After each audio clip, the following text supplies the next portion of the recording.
প্রতিহিংসার রাজনীতিতে আমরা যেতে চাই না। নারী নেতৃত্ব নিয়ে বা নারী অধিকার নিয়ে যখন কথা বলা হয় তখন দেখা যায় যে কিছু গোষ্ঠী আমরা সবাই এটা স্বীকার করি যে আমাদেরকে সাইবার বুলিংয়ের শিকার হতে হয়, অনেককে হতে হয়েছে। এবং তখনও কিন্তু আমরা দেখতে পেয়েছি আমার যে ভাইরা বৈষম্য বিরোধী ছাত্র আন্দোলনে ছিল, আমার যে ভাইরা এখন ছাত্রদল করে বা আমার যেই তরুণরা প্রোটেস্ট করছে এবং তারা কিন্তু বিবৃতি দিচ্ছে, এইটাই পরিবর্তন, এইটাই চেঞ্জ।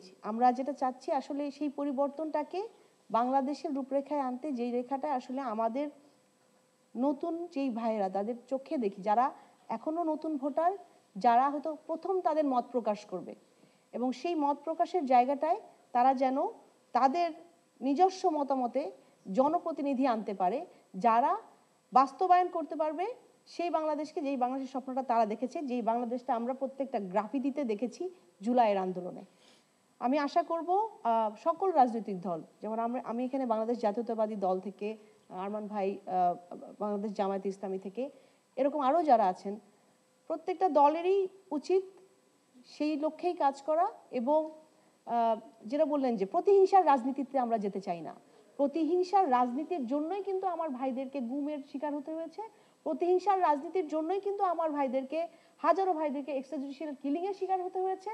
এবং এখনো পর্যন্ত সেই প্রতিহিংসার রাজনীতির যেই অপ অংশ রয়ে গেছে, যেটা ফলটা আসলে যেই কর্তৃত্ববাদী রাজনীতি ছিল, যে প্রত্যেকটা ইনস্টিটিউশনে তাদের আওয়ামী লোকজনের মানে পদায়ন করা হয়েছে এবং তাদের যে অংশ রয়ে গেছে, সেই অংশটাকে নির্মূল করতে হলে, ফ্যাসিজমকে নির্মূল করতে হলে, আরেকবার মাথা চাড়া দিয়ে যেন তারা উঠতে না পারে, সেটার জন্য আমাদের সকলকে একত্রিত থাকতে হবে, আমাদের জনগণের ভাষা বুঝতে হবে, তারা কি চায় সেটা জানতে হবে, সেই আকাঙ্ক্ষা অনুযায়ী কাজ করতে হবে, এবং তাহলেই একটা সত্যিকার গণতান্ত্রিক রাষ্ট্রে আমরা নিয়ে যেতে পারবো। এবং সেই গণতন্ত্রকে সমুন্নত রাখতেও আমাদেরকে ঐক্যবদ্ধ থাকতে হবে। বিএনপি জামাতের বর্তমান বিবাদমান পরিস্থিতি উত্তরণে আপনার সুপারিশ কি? প্রত্যেকটা রাজনৈতিক দল তাদের পলিসিগত অ্যাক্টিভিটি আসলে শো করে, যেটা আমরা দেখতে পাচ্ছি। বিবাদমান পরিস্থিতি উত্তরণের সুপারিশ, সেটাই আমরা বললাম যে আমাদের সবার লক্ষ্য কিন্তু একটাই, যে আমরা হচ্ছে এমন একটা রাজনৈতিক প্রেক্ষাপট সৃষ্টি করব যেখানে অন্য কাউকে, ভিন্ন মতের কাউকে প্রতিহিংসার শিকার হতে হবে না। আমার মনে হয় এইটাই আমাদের জন্য সবচেয়ে বড় সুপারিশ। আরেকটা হচ্ছে দ্বিতীয় প্রশ্ন, আপনারা দুজন যেভাবে ভোটের মাঠে অত্যন্ত সৌহার্দ্যপূর্ণ ভাবে প্রচারণা চালাচ্ছেন, এটি কি সারা দেশে সম্ভব কি না? আমরা দুজন একটা পরিবারের অংশ। আসলে যে পরিবারটা আপনারা দেখছেন, যে মায়ের ডাক, আমরা হাজারো ভিকটিম বাংলাদেশে, যাদের প্রচন্ড রকম চরম মানবাধিকার লঙ্ঘন হয়েছে এবং তাদের শিকার আমরা। আরমান ভাইয়ের জন্য আমি দাঁড়িয়েছি তখন আর 17 থেকে রাস্তায়, এবং আরমান ভাই আসার পরে, ফেরত আসার পরে আরমান ভাই ওরা কিন্তু আমার সাথে দাঁড়িয়েছে আমার ভাইদের ন্যায্য বিচারের দাবিতে।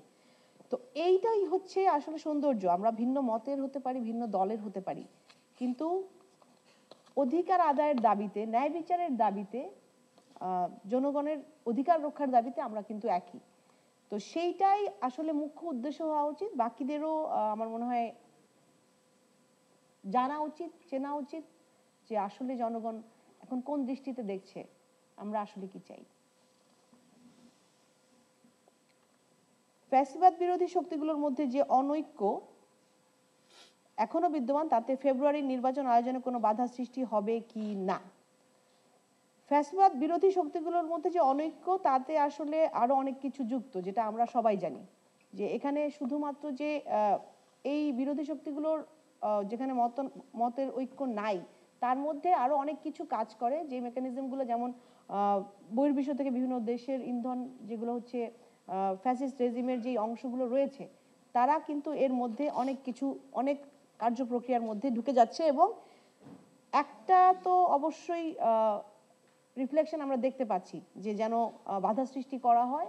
বিগত সময়ে তারা হচ্ছে রোড ব্লক বা লকডাউন দিচ্ছে, বিভিন্ন জায়গায় গাড়িতে আগুন দিচ্ছে, মানুষকে ভয়ভীতি দেখানো হচ্ছে। আপনারা জানেন যে আরো অনেক কিছু করা হচ্ছে, আমরা জানি, বিভিন্ন জেলায়, বিভিন্ন বিভাগে, শুধুমাত্র বিশৃঙ্খলা সৃষ্টি করার জন্য। কিন্তু আমার মনে হয় অভ্যুত্থানের পরে, জুলাই পরবর্তীতে, মানুষ উদ্দেশ্যটা বুঝতে পারে। এবং এটা সফল করতে দিবে না আসলে।